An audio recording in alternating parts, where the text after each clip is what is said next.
Jon Kitna joins us in the trenches with Dave Lapham, brought to you by First Star Logistics.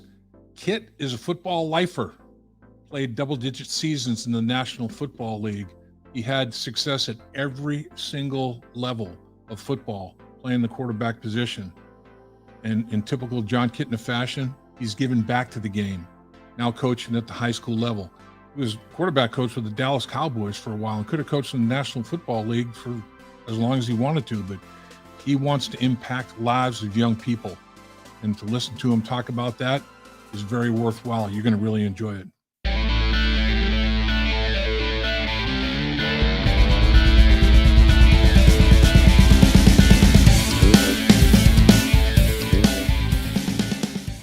You're in the trenches once again with Dave Lapham, and we're in our studios at First Star Logistics as always. And we have got a very special guest for you today, none other than Jon Kitna. Man, this guy, what a career. What a career. He's a football lifer, played in the National Football League for double-digit seasons. The first time that I saw Jon Kitna play, I was doing radio, NFL Europe. The Barcelona Dragons won the World Bowl, and Jon Kitna was MVP of the World Bowl. That's the first time I saw it, and I'm like, Jon Kitna, look at this guy. Welcome to the show, my man. Thanks for having me on, Lap. I'll tell you, let's start with that because, you know, you come out of Central Washington and you set all kinds of records. You won an NAIA National Championship there. You're an NAIA All-American. Didn't get drafted, go to Seattle Seahawks with as a college free agent, and they designate you to NFL Europe. What was that NFL Europe experience like for you, sir? Yeah, Lap, I mean, first of all, I think the thing that's so important is just understanding how important coaches are to, especially as when you're a younger player that maybe isn't as, developed or talented. When I went to Central Washington, my first 3 years, I had Greg Olson as my offensive coordinator. He's been coaching the NFL for the last 25 years. I mean, the guy was amazing. He taught me everything. He taught me how to compete. And then he left after 3 years, and my next offensive coordinator was Bo Baldwin, who's now the offensive coordinator at Arizona State.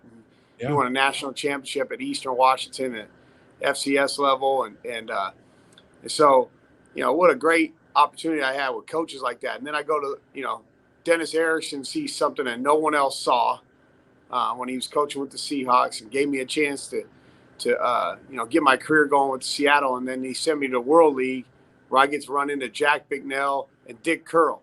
Jack was our head coach and Dick was the offensive coordinator. And, man, they really simplified the game for me and let me go be who I was and compete. And I had great receivers and tight ends. I mean, I had 2 tight ends and 3 wide receivers that all caught, 30-plus balls. I mean, we were loaded. Our offensive line was good. And so we had a lot of fun over there. It was a weird experience. You got to imagine back in 97, now no internet wasn't even really up and running. And right. You're taking those 14-hour flights to get overseas. You're not watching anything. You don't have music. We don't know where we're going. It's just a whole different deal. But we got to go to Sitges, Spain, which is a little resort town on the Mediterranean, and it was phenomenal. And Jack was the perfect head coach. He let you bring your wife over. So a lot of guys had their wives over there, and we had a great time. It was unbelievable. Yeah, Jack Bicknell, who later Doug Flutie, Boston College fame. Man, he was a heck of a guy. Great coach.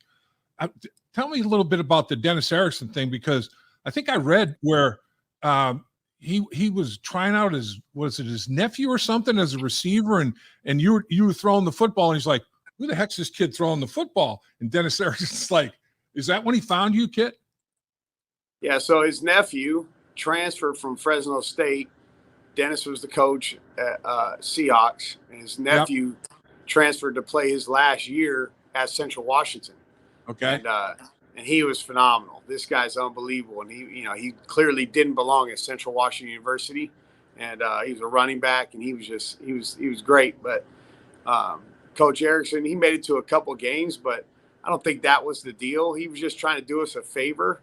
And, it was back in the day when, again, not a lot of information was out there on people. And so he called his nephew and said, "Hey, why don't you and John come over? It's the University of Washington senior testing day. All the scouts in the NFL will be in town. I let our scouts know that you guys are going to be on our property and they can come over and work you out." So he said, "You guys just go down, hang out. They'll probably be over here in a couple hours." And man, 3 hours went by and nobody showed up. And I think he felt bad. And because we had driven like 3 hours to get there. Right. And we've been hanging out for 3 hours. So he came and just he had us run a 40 and then he's like, "Okay, that's enough. Let's throw." And we didn't no receivers. His 13-year-old son was standing in his spot. And he said, "All right, move over there. All right, move over there. All right, go to 17 yards." And I say to this day, it was the best day I ever had throwing. And Really? And then Jacksonville did end up showing up at the end of the workout, but they said, "Hey, it was Dennis Erickson and Randy Mueller," and they said, "You're not working out for them."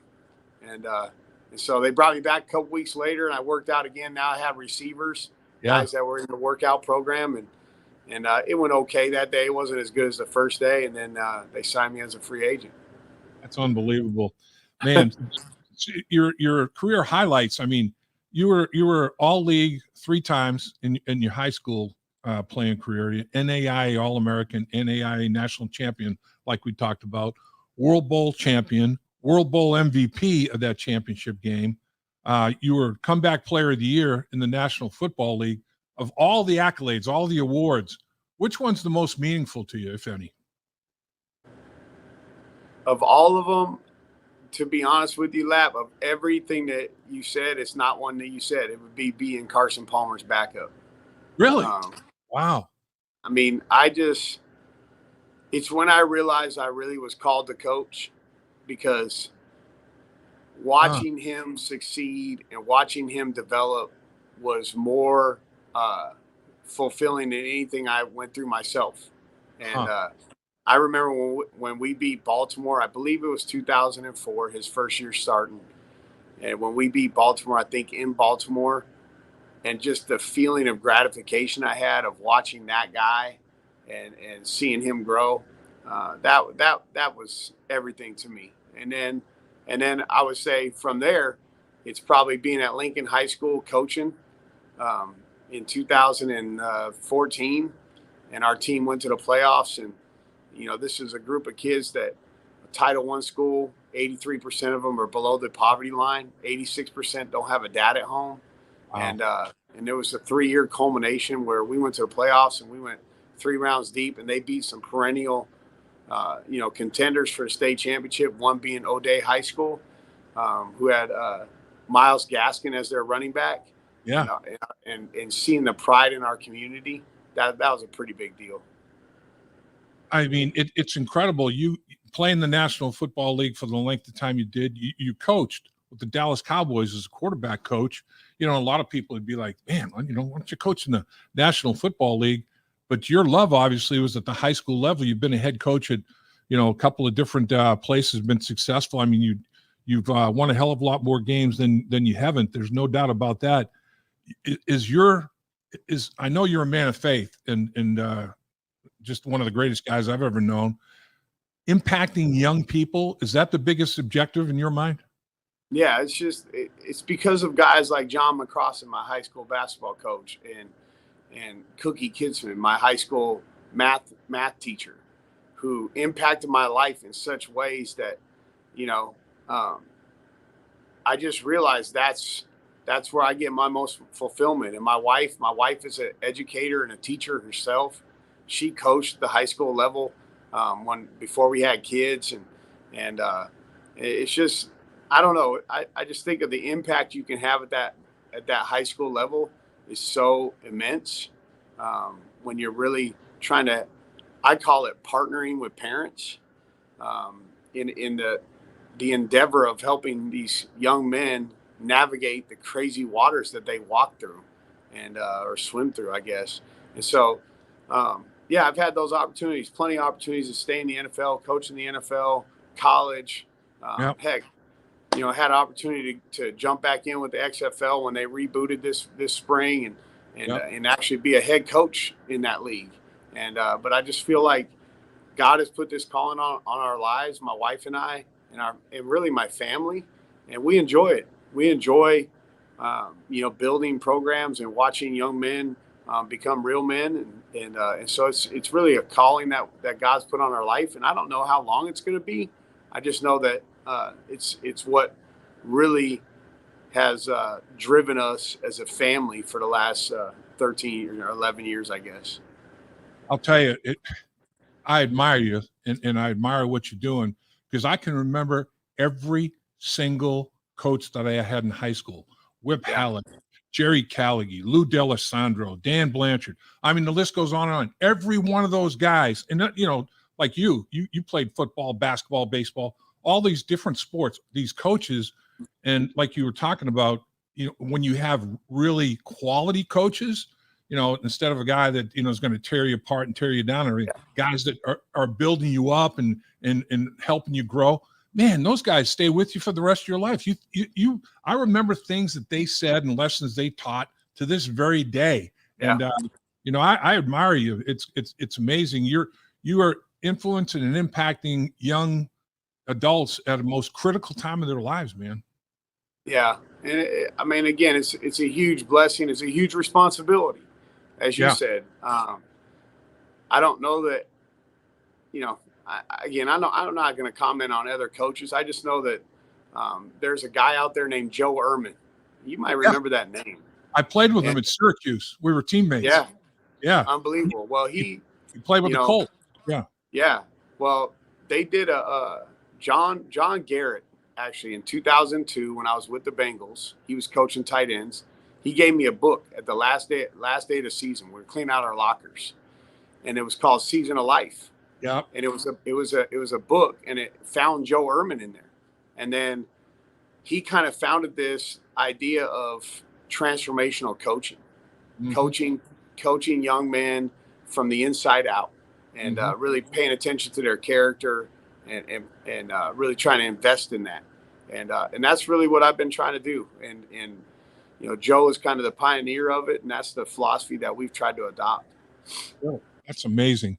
Yeah, Joe, we called him Rookie, and he was he was a heck of a player. First round draft pick by the Indianapolis Colts. At that time, Baltimore. He played when they were in Baltimore, but he was just a great player. Well, speaking of, you're at Lakota East. You're in the weight room at Lakota East as we speak, right? Where the young men, the young boys grow into men as well physically. Right. Your son Jameson is a heck of a prospect for you at the quarterback position at Lakota East. Talk a little bit about your son. Yeah, he's pretty good. I when I started coaching high school ball, he was in second grade.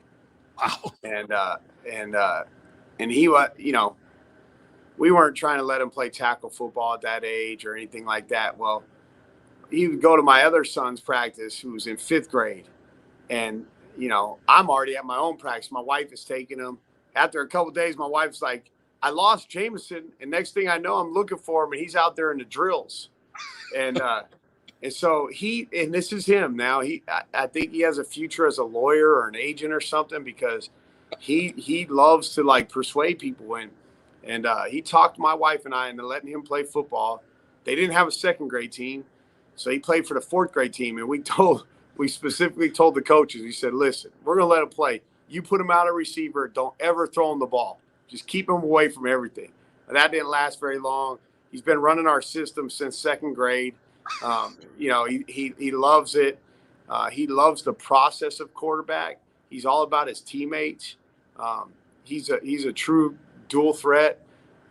He can run it, but he prefers to throw it. He prefers to get the ball to his teammates. And so, he's got a big arm. He'll uncork it, 60, 65 yards isn't a deal for him. He matured earlier than my other boys, earlier than I did. He's a little over 6'2", 215 pounds, chooses to run the 400 in track. Wow. So I don't know. He's different mentally. And so it's a fun deal to coach him. And he's my last one. I've got to coach all my boys, and it's been awesome. Man, he chose to run the 400. That's a dog gut race right there, man. That is a brutal race. So, all your experiences, and you were a consummate leader. What's your definition of a leader? Yeah, servant leadership. It's Carson Palmer. It's Carson Palmer. He wanted no credit. He'd take all the blame. He worked harder than anybody in the room, but he didn't want anybody to know. He didn't do it for show. He was always aware of every person in the locker room. And so that servant leadership idea, being humble, yet having a strong presence, right? Like, you can't be so humble that nobody will follow you. You got to have a presence. You got to have and I got a chance to coach Dak Prescott for a year. I mean, he's as good as they come. You got to lead in everything. And I think some people try to lead in what they want to lead in. They try to pick and choose where they want to lead. No, you have to lead in everything. That's part of the deal. And so true definition, I think, is servant leadership, putting others before yourself, and being willing to sacrifice for the betterment of everybody. Boy, you're talking about another guy that wears number 9, Joe Burrow. Yep. Man, what's your opinion of Joe Burrow now that you've seen him play some, and what do you think about him as a quarterback? It's hard to have an opinion because I haven't been around him. However, watching him enough, he seems to be one of the smartest individuals I've ever seen play the game. And and then again, that same thing, like, he lived in this world where, for the first 2 years, people kept wanting to blame everybody around him for anything. And he never joined that narrative. He just always kept working, kept his head down. And there's ways that you can kind of blame others without directly blaming them. He never took that road. He just always was focused on himself, how he could get better. And I think it's phenomenal. And that's why I think people follow him. His teammates, it's unquestioned that he's the leader. Right. And that's pretty special. And then when you have that, it seems like he and his head coach and the management there just have, it seems like they're all on one accord. So it's a perfect deal for him, it seems to me. As a Bengal alum, having played here the 5 seasons that you did, and having some great moments with the Cincinnati Bengals, what do you enjoy watching them go out and perform? Last couple of years been a pretty good thing. Yeah, well, one thing I'll tell you is my daughter, all my kids have chosen, teams that they like, and Right. My daughter said, "I'm gonna be she's diehard Bengals, diehard Really? now." Really? And so, her and I would watch, and then matter of fact, when they ended up in the Super Bowl 2 years ago, we sent her and my son Jameson out to the Super Bowl for a gift, and so they loved it. But yeah, we watched as much Bengal games as we could when we were in Dallas, but obviously now being here, but they're just a fun brand of football. They play great defense. They spread the ball around. They have superstars that aren't divas, and so, and then their head coach, man, I mean, golly, if you don't like that guy, something's wrong with you. He's just competitive as they come, which, people want to follow that. No doubt.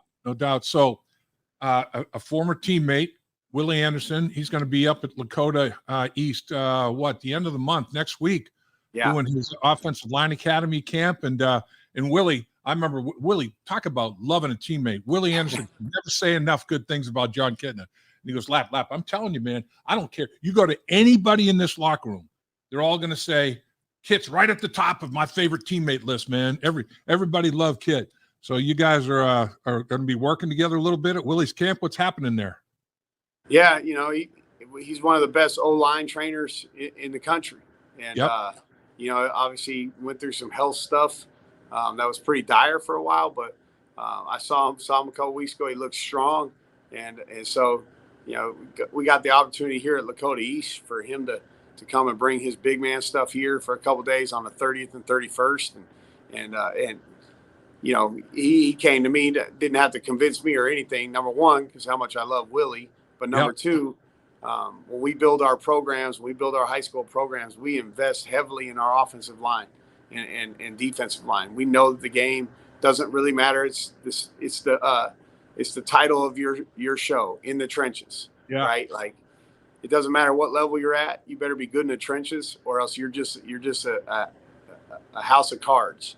And so, with him coming here and the opportunity to get as many of these high schools involved and these high school big men in the area involved, we hope that everybody comes out for that, because the teaching isn't going to get any better than Willie Anderson and the crew that he's bringing with him.